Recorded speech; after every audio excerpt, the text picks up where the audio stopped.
G'day. My name's Ed, and I'm a networking-aholic. Now, how did I get that way? That's the story that I'm going to share with you. I don't know about you, but do you remember the first couple of times you ever networked for business? Was it difficult for you? It was for me. I didn't know how to do anything. I wanted to be that guy that never got out of my car, that hid in my closet. I didn't want to talk to anybody. So how did I change that and become a networking-aholic?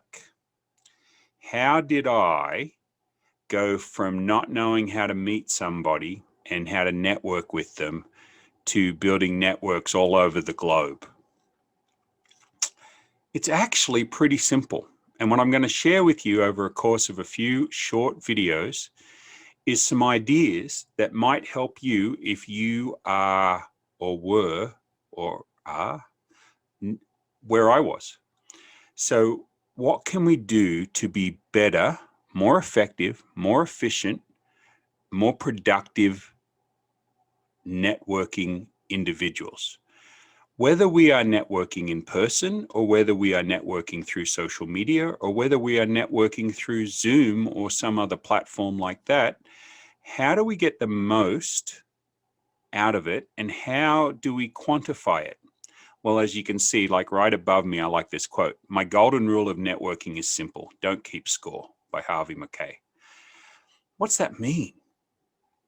You know, Zig Ziglar said, if you help enough other people get what they want, you will get everything that you want, or words to that effect. Of course, Zig says it's a lot better than I do.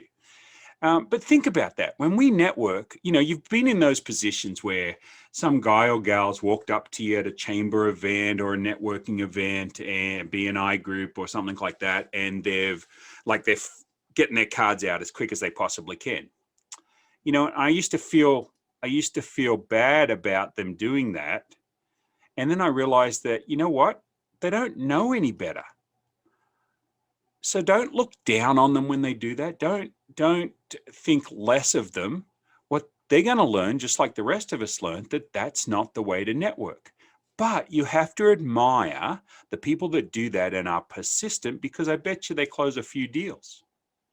Now, the percentage may be way lower than what we would like it to be, but if they're persistent, you know, Steve Jobs says that he thinks half the problem with entrepreneurs is not that the business is bad, and again, I'm paraphrasing, but not that the business is bad, but they don't have enough persistence. And so I think as entrepreneurs, as business owners, as salespeople, as anybody that's got to go out and network, what are we doing? What are we doing with our networking, and what are we trying to get out of it? And so with networking education, my goal is to teach you guys the things I've learned and the things hundreds of other people have taught me about how to be an effective networker. But if you can keep in mind that networking isn't about keeping score.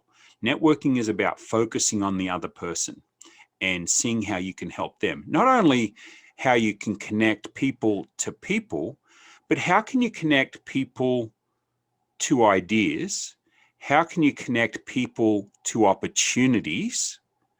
How can you become that person that everybody goes to you and say, oh, man, you know, how would I go about doing this? Or do you know who might do that? And you can be that connector that connects them with the ideas, the opportunities, and the people.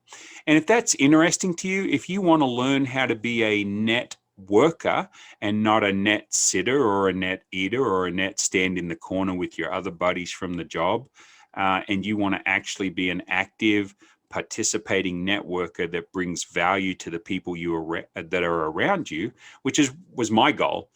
Is I love connecting people with ideas, and just like you know, that quote that I paraphrased, I like connecting them with opportunities and all sorts of stuff. And so if that's you, keep an eye out for these videos. If you've got questions or concerns or ideas, feel free to post them in the comments or shoot me an email, ed@aussiefox.com. This is about how can I help people learn from the things that I've learned to be better networkers. And so I'm going to give you 3 tips today, just 3. Number 1, be authentic. Be authentic. Be yourself. Now, if you're not a very nice person, you might have to change. But be yourself, number one. That's how you can be a good networker, is be yourself. Be your best self. Number two, take your eyes off yourself and look at how you can help that other person.